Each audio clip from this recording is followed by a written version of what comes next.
अब मैं क्यों दुख पा रहा हूं, मेरे क्या लग हो तुम? अब मुझे पता है अब मेरे क्या लगते हो। बाप, आप उस परम पिता के वो बोली बाली संतान हो जिनको कोई भी मूर्ख बनाकर कहीं भी आपको भगा ले जाता है। देख लो क्या कह रहे हैं गुरुदेव। आप उस परम पिता की वो भोली भाली आत्मा हो जिनको कोई भी मूर्ख बना के कहीं भी भगा ले जाता है। आए धनाना में और गुरुजी के बेटे भगा ले गए अनाज मंडी सिरसा में। आए धनाना आश्रम में और गुरुजी के बेटे हरियाणा रोडेज में बैठाकर भगा ले गए परशुराम की जयंती में। तो वही तो कह रहे हैं गुरुदेव कि आपको कोई भी भगा के ले जाता है, तो थोड़ा सा कॉमन सेंस का प्रयोग करो, ज्ञान को आधार बनाओ। आप मेरे क्या लगते हो? आप उस परम पिता के वो बोली बाली संतान हो जिनको कोई भी मूर्ख बनाकर कहीं भी आपको भगा ले जाता है। आप परमात्मा के वो प्यारी आत्मा हो और जिसके कारण मेरी नौकरी बरकरार है, मेरी मजदूरी, मेरी दिहाड़ी आपके साथ है। परमेश्वर गुरुदेव भगवान अपने आप को छुपाते हुए इस प्रकार की बात कर रहे हैं कि आप उस परमात्मा की आत्मा हो और आप अगर सही प्रकार से भक्ति करोगे तो मेरी नौकरी बनी रहेगी जो परमात्मा ने मुझे दी है, ये ज्ञान समझाने की, तुम्हें मोक्ष मार्ग बताने की। तो गुरुदेव स्वयं परमात्मा होते हुए, सारी सृष्टि के मालिक होते हुए, सतगुरु रूप में अपने आप को छुपाते हुए, अपने से अन्य किसी और को भगवान बताते हुए, ताकि हम उनके ज्ञान को समझ सकें। अगर गुरुदेव शुरुआत में ये कह दे कि मैं भगवान हूं, मैं ही हूं परमात्मा, तो लोग तो ढंग से इनको संत भी नहीं मान रहे, भगवान कैसे स्वीकार कर लेंगे? पता नहीं क्या क्या संज्ञा दे देंगे। घमंडी है, अहंकारी है, अपने आप को भगवान कहता है, हमारी आंखों के सामने पैदा हुआ है। इसलिए सतगुरु ऐसी लीला करते हैं, अपने आप को छुपाते हैं और अपने से अन्य किसी और को भगवान बता के फिर ये ज्ञान प्रचार करते हैं। और ये तत्व ज्ञान फिर धीरे धीरे धीरे धीरे अधिकारी आत्मा के हृदय में ऐसे समा जाएगा, फिर वो आत्मा अपने आप ही नीर खीर का निबेरा कर लेगी। कहे कबीर सोए जन मेरा, जो नीर खीर का करे निबेरा। कि हमारे गुरुदेव भगवान कौन है, क्यों अपने आप को छुपा रहे हैं, क्या कारण है, और उस कारण को समझकर साध संगति से जुड़कर फिर अपने गुरुदेव के साथ में फिर परमात्मा वाला व्यवहार करेगी। एकमात्र गुरुदेव का जयकारा, घर में केवल एकमात्र गुरुदेव की फोटो, केवल गुरुदेव के आगे दंडवत, गुरुदेव को भोग लगाना, गुरुदेव की आरती उतारना, सतगुरु की महिमा करना। फिर वो आत्मा अपने गुरु को परमेश्वर मानकर परमेश्वर की तरह व्यवहार करेगी। तब उसकी आत्मा के मैल कटने शुरू होते हैं। फिर गुरुदेव कहते हैं ना कि बच्चों, उस परमात्मा का नाम लेने मात्र से हमारे जो है वो पाप कर्म कटने लग जाते हैं। लेकिन जो परमात्मा है उसको परमात्मा मानकर अगर वो भक्ति क्रिया की जाए तो आज हम सत्सेवक भाई बहन अपने गुरु को परमेश्वर मानकर ही तो भक्ति कर रहे हैं। तभी तो आज हमें सद्बुद्धि आ रही है, हम भक्ति कर पा रहे हैं, अपनी मर्यादा बचा पा रहे हैं। अन्यथा संगत की मर्यादा बची कहाँ है? किसी की मर्यादा सुरक्षित नहीं है। क्या कह रहे हैं मालिक? आप ही मेरा जीवन हो, आप ही मेरे जीवन का उद्देश्य लक्ष्य हो चुके हो। क्योंकि मुझे ज्ञान हो गया है, मुझे परमात्मा ने यह मजदूरी सौंप दी है। कितनी बड़ी बात कह रहे हैं गुरुदेव भगवान कि आप ही मेरे जीवन हो। कौन? आप और हम आत्माएं। गुरुदेव कह रहे हैं आप ही मेरा जीवन हो, आप ही मेरे जीवन जीने का मकसद हो, आप ही मेरे सब कुछ हो। तो भाई और बहनों, कितनी बड़ी बात कही है परमात्मा ने। अब हम भक्तों ने इसको बिल्कुल एकदम विपरीत करना है, उल्टा करना है। परमेश्वर एक भगत की भूमिका भी कर रहे हैं साथ में।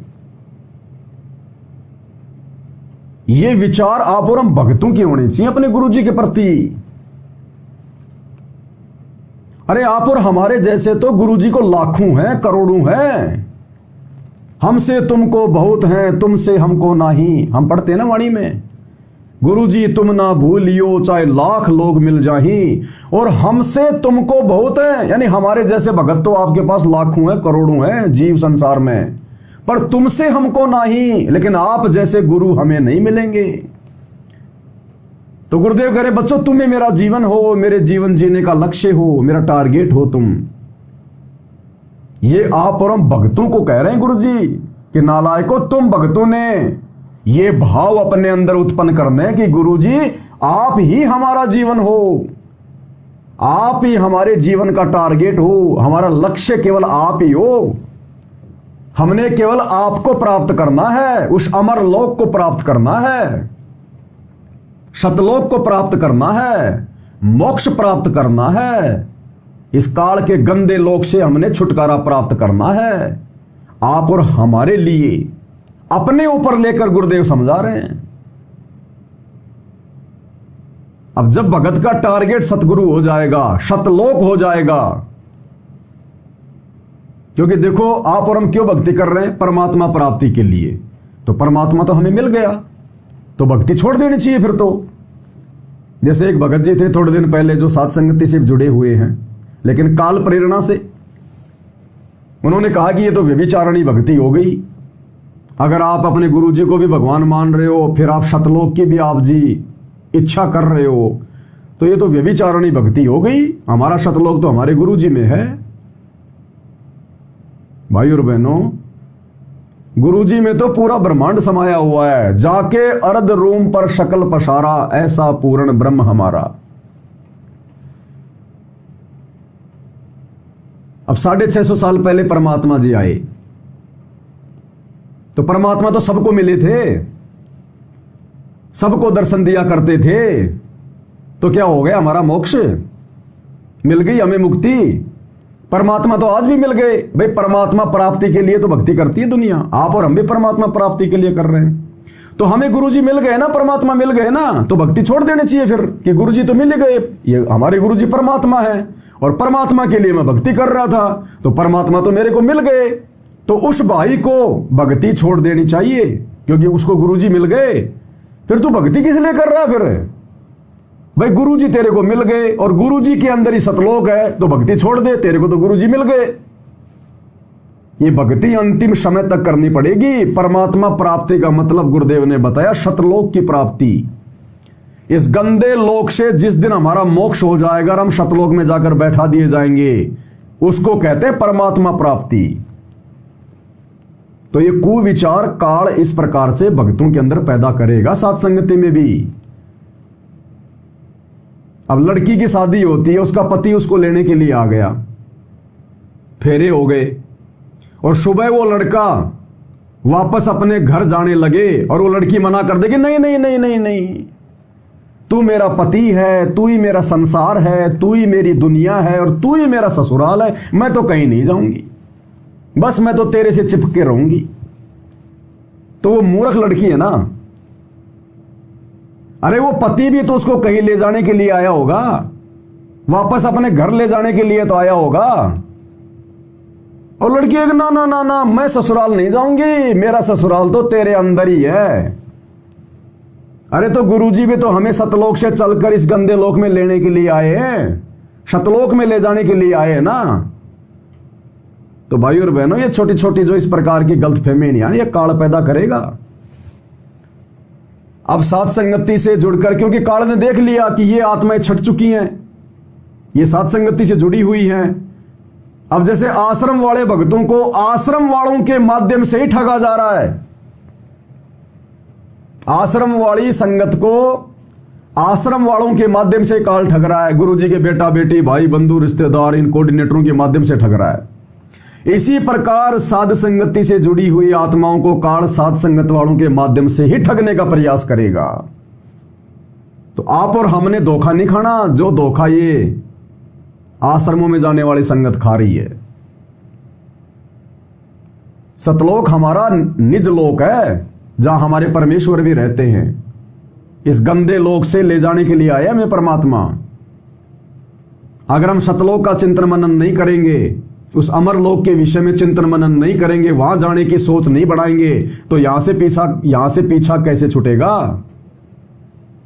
अगर वहां के सुखों के बारे में नहीं सोचेंगे, तो इस गंदे लोक के इन दुखों से हमारा पीछा कैसे छूटेगा? हमें आत्मग्लानि कैसे बनेगी? अब कोई लड़का कोई पढ़ाई पढ़ रहा है और कोई ना ना ना ना बस स्कूल में पढ़ाई पढ़ रहा है ना, बस स्कूल में रहना तेरे को। अरे वो नौकरी के लिए पढ़ रहा है मेरे भाई, टीचर उसको पढ़ा रहा है और वो कहना ना ये टीचर ही मेरा सब कुछ है, बस ये स्कूल ही मेरा सब कुछ है, तो भूखा मरेगा फिर वो भूखा। उस बच्चे का टारगेट होता है नौकरी, और नौकरी मिलेगी तब उसको सुख मिलेगा, गाड़ियां मिलेंगी, कोठी मिलेगी, बंगले मिलेंगे। इसी प्रकार गुरुजी हमारे टीचर हैं, गुरुजी हमें उस लोक में जाने की विधि बता रहे हैं, तो हमने गुरुजी के अनुसार उनके वचन में रहते हुए गुरुजी को सब कुछ मानकर और हमने सतलोक प्राप्ति के लिए ये पढ़ाई पढ़नी है। नहीं तो पढ़ाई नहीं पढ़ पाएंगे, हम फेल हो जाएंगे। कोई बच्चा अगर अपने भविष्य को ध्यान में ना रखकर अगर पढ़ाई कर रहा है, वो क्या पढ़ेगा? वो उसका टारगेट तो है ही नहीं कुछ, क्या करेगा फिर? वो मजदूरी करेगा यहीं पर। तो हमारा टारगेट भी होना चाहिए सतलोक प्राप्ति, और सतलोक प्राप्ति करवाएगा सतलोक का राजा परमात्मा सतगुरु बनके। तो सतगुरु के प्रति भी हमने पूरी तरह वफादार रहना है, और टारगेट हमारा कि सतगुरु के साथ सतलोक चलेंगे, तब बात बनेगी। तो क्या कह रहे हैं परमेश्वर? और आपके कष्ट को दास खूब जानता है, आप नहीं जानते। क्या कह रहे हैं गुरुदेव? कि आपके कष्ट को दास खूब जानता है, लेकिन आप नहीं जानते, क्योंकि आप और हम तो जीव हैं। भाई अंतर्यामी कौन है? परमात्मा गुरुदेव। जो अंतर्यामी है वही तो जान सकता है। अरे आप और हमारे कष्ट, कष्ट यानी भाई और बहनों, आप और हमारे असंख्य जन्म हो चुके हैं, असंख्य जन्म। ना जाने कब से हम इस काल के लोक में फंसे हुए हैं। हमारे कितने मनुष्य जन्म हो चुके हैं, कितनी बार हम राजा बने, भिखारी बने, जानवर बने, 84 में गए, देवी देवता बने, ब्रह्मा विष्णु महेश भी बने। तो हमारे असंख्य जन्मों के पाप कर्म जमा है काल की डायरी में। क्या कहते हैं गुरुदेव जब हम भोग लगाते हैं? युगन युगन के पाप सब युगन युगन के मैल, और जानत हो जगदीश तुम जोर किए बदफैल। हे परमात्मा, हमने युगों युगों में मनुष्य जन्म प्राप्त करके जो कुकर्म किए हैं, जो पाप कर्म किए हैं, परमेश्वर आप सब कुछ जानते हो। तो क्या कह रहे हैं गुरुदेव? बच्चों, आप लोगों के कष्टों से ये दास भली भांति परिचित है, आप नहीं हो। तो आप और हम तो हो भी कैसे सकते हैं? हम तो 2 कोटि के जीव हैं। हमने 3 दिन पहले क्या खाना खाया था, क्या सब्जी खाई थी, हमें ध्यान नहीं। बताओ, जन्म जन्मांतरों के हमारे कष्टों से हम कैसे परिचित हो सकते हैं? कौन हो सकता है? अंतर्यामी, जानी जान, परमपिता परमेश्वर। तो गुरुदेव संकेत कर रहे हैं, समझना पड़ेगा कि बच्चों, तुम्हारे आने वाले कष्टों से, यानी तुम्हारे कष्टों से तुम परिचित नहीं हुए, दास परिचित है। तो कौन परिचित हो सकता है आत्मा के कष्टों से, संकटों से, भविष्य से? परमात्मा परमेश्वर।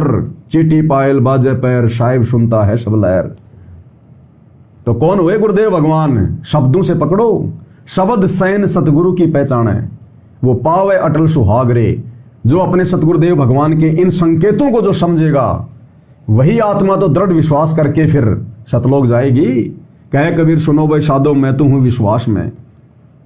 तो परमेश्वर यहां अपने आप को परमेश्वर साबित कर रहे हैं 2 शब्दों में। क्या कह रहे हैं? ज्ञान हो गया है, मुझे परमात्मा ने यह मजदूरी सौंप दी है। सुनिए।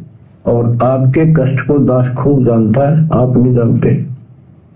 अब देखो कितने दिन हो गए, 1 दिन, 2 दिन, 1 साल में 365 दिन होते हैं, और 1994 से लेकर आज तक इन लोग कितने हो गए? केवल राम राम रटूं, सारा दिन ये गीत गाऊं। क्या कह रहे हैं परमात्मा? भाई और बहनों, एक एक लाइन में संदेश है। परमेश्वर कह रहे हैं 1 साल में 365 दिन होते हैं, और सन 1994 से इस भक्ति मार्ग पर मेरा केवल एक ही टारगेट रहा है, तुम लोगों को राम ही राम रटवाना, भक्ति करवाना, सत्संग सुनाना, ज्ञान देना। तो आप और हमारा क्या टारगेट हो जाना चाहिए? भाई गुरु का तो कोई स्वार्थ नहीं है, आप और हमारा तो स्वार्थ है मोक्ष, आत्म कल्याण। ये हमारा सबसे बड़ा स्वार्थ है। गुरु का तो कोई स्वार्थ नहीं है, ये तो मुक्त है, मुक्त। ये तो काल के लोक में नहीं फंसे हुए, ये तो हम फंसे हुए को निकालने के लिए आए हैं। और गुरुदेव कह रहे हैं कि मेरा एक ही टारगेट है, तुम आत्माओं से राम ही राम रटवाना। तो आप और हम आत्माओं का क्या टारगेट होना चाहिए? राम ही राम रटना। बाढ़ में जाओ ये मंत्रियों की रैलियां, बाढ़ में जाओ नकली कबीर पंथियों के ये जयंतियां। भाड़ में जाओ, ये जाट आरक्षण, गुंडों की सीबीआई जांच, झूठा भाईचारा निभाना, धर्मशाला बनवाना। हमारा एक ही टारगेट होना चाहिए, गुरुदेव भगवान के वचन पर चलते हुए अपनी भक्ति को सफल करना। और इन बकवादों के लिए गुरुदेव ने अपने भक्तों को कभी जो है ये आदेश नहीं दिया, जो आदेश आज उनकी गैर मौजूदगी में ये काल के दूत उनके परिवार वाले दे रहे हैं। तो कितनी सावधानी बरतने की जरूरत है। हमारा टारगेट क्या होना चाहिए, गुरुदेव हमें समझा रहे हैं अपने ऊपर लेकर। जब भगवान का इस गंदे लोक में यह टारगेट है, हम आत्माओं से भक्ति करवाना, और दूसरा कोई टारगेट नहीं। और बता दो कोई भी आज तक, जब से हम अपने गुरुदेव भगवान को जानते हैं, हम कौन से दिन से जानेंगे अपने गुरुदेव को? जिस दिन हमें उनसे दीक्षा प्राप्त हुई। उससे पहले तो हम नहीं जानते थे कौन संत रामपाल जी है, क्या है। तो जिस दिन से हमने उपदेश लिया है, उस दिन से हम अपने गुरुदेव को जानने लगे। और उस दिन के बाद से बता दो हमारे गुरुदेव ने कौन सी सांसारिक बकवाद की?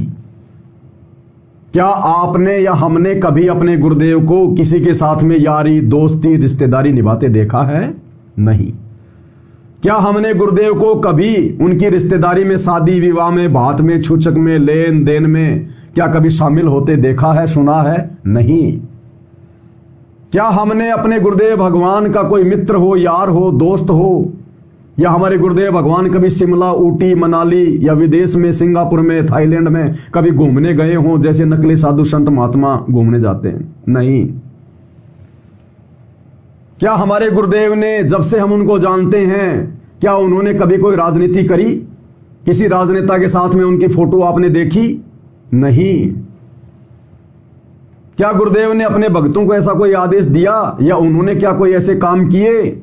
किसी जाटों के आरक्षण में जाकर बैठे, गुंडों की सीबीआई जांच का गुरुदेव ने समर्थन किया? या गुरुदेव ने अपने सत्संगों के अलावा अयोध्या में जाकर या और कहीं जाकर कोई भंडारा लगाया? क्या गुरुदेव ने कभी समाज के लोगों की धर्मशालाएं बनवाई? क्या किसी राजनीतिक नेता की रैली में गुरुदेव गए? क्या परशुराम जैसों की जयंती में गुरुजी गए? क्या अन्य नकली कबीर पंथियों के यहां पर गुरुदेव कबीर जयंती मनाने गए? क्या गुरुदेव ने कभी कोई खेल का स्टेडियम बनवाया? क्या? तो आप और हम क्या कर रहे हैं? गुरुदेव एक भगत का रोल करके हमें भक्ति समझाना चाह रहे हैं। अगर तुमने मुक्ति प्राप्त करनी है, भक्ति सफल करनी है, तो मेरे भगत वाले जीवन को समझ लो। ये भगत वाला जीवन गुरुदेव ने इसीलिए जी के दिखाया है, आप और हमें भगत बनाने के लिए। कीट न जाने भृंग को, यूं गुरु कर ले आप समान। जब तक हम अपने गुरुदेव के जैसे नहीं बनेंगे, तब तक हम शतलोक के योग्य नहीं बन सकते। तो अभी तक तो हम अपने गुरुदेव के बेटा बेटियों के जैसे बनते जा रहे हैं। गुरुदेव के बेटे जैसे, गुरुदेव की बेटियों के जैसे, गुरुदेव के रिश्तेदारों के जैसे, इन कोऑर्डिनेटरों के जैसे बनते जा रहे हैं हम, जो हमें काल की तरफ लेके जा रहे हैं। गुरुदेव की तरफ तो केवल उनके सत्सेवक बच्चे चल रहे हैं। गुरुदेव के जैसा योग्य सुयोग्य भगत उनके सत्सेवक बच्चे बनते हुए जा रहे हैं। इसलिए परमात्मा कहते हैं, गुरु को कीजिए दंडवत कोटि कोटि प्रणाम, और कीट न जाने भृंग को, यूं गुरु कर ले आप समान। जब हम अपने गुरुदेव के समान हो जाएंगे, गुरुदेव के समान होने का मतलब है जो भूमिका गुरुदेव ने एक भगत की निभा के हमें दिखाई है ना, कि एक योग्य सुयोग्य भगत की क्या परिभाषा होती है, क्या उसके लक्षण होते हैं। जब तक तुम उस लाइन पर नहीं आओगे, तुम मोक्ष प्राप्ति का सपना मत देखना। इन राजनेताओं की रैलियों में धक्के खाते खाते केवल हम सुअर बन सकते हैं, हम कुत्ते बन सकते हैं। क्योंकि राजा क्या बनेगा? एक हरि की भक्ति बिन राजा गधा होए, और माटी लदे कुमार की घास न डाले कोई। तो जिसकी हम रैली में जा रहे हैं, जब वो गधा बनने जा रहा है, तो हम क्या बनेंगे? हम राजा बनेंगे क्या? वो ही हम बनेंगे। इसलिए परमात्मा सत्संग करते हैं, संकेत करते हैं ये, और समझना पड़ेगा सतगुरु के संकेतों को।